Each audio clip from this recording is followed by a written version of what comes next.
Hello, and welcome to another episode of Marketing Week in Review. I'm back again to give you the rundown on what's been happening in marketing this week. And what's this? Has she scripted it? No! So I'm just going to talk to you from the top of my head. And if it goes badly, I'm just going to archive this one so no one can ever find it ever again. Remember a couple of weeks ago I said ChatGPT was getting lazy? Well, they've released some memory updates. It's kind of creepy though, because ChatGPT now has the ability to remember everything you've ever told it ever and refer back to that.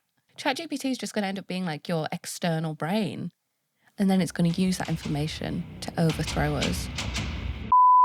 And in other AI chatbot news, Google Bard has been rebranded to Gemini, and it's getting its own dedicated iOS and Android apps so that you can access it much more easily from your handheld devices. I am a huge fan of Gemini or Bard. I have definitely given the robot overloads too much information about my life, so if any of that gets leaked, it wasn't me. And over on TikTok, if you advertise, they've just released their ad best practices guide that you can find on their business platform thingy.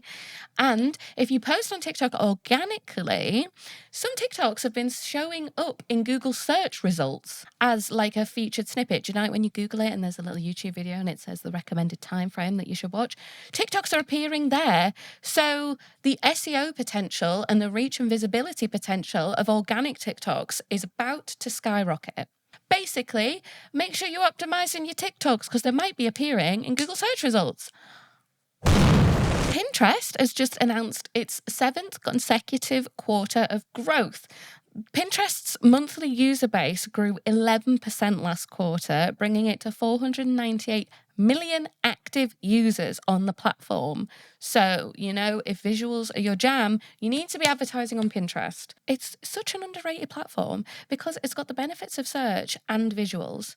It's basically like if Google and Facebook did an advertising platform. It's so underrated. Get on Pinterest. Also message me if you want to advertise on Pinterest. I love advertising on Pinterest. And also in alternate platform news, Snapchat's user base has grown to 414 million daily active users. I didn't think it was cool enough for Gen Z, and I thought millennials had grown out of it. So I'm not really sure who's using Snapchat anymore, but people are, apparently. People are using Snapchat. So if you are considering on trying a different platform, and you have like portrait content already, maybe Snapchat is the next one you need to experiment with.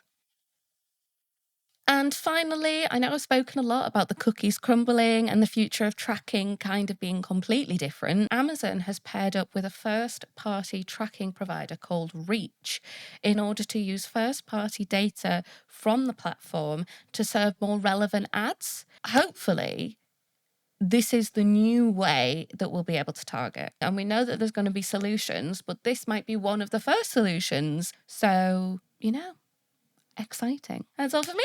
And I will see you again next week. Bye.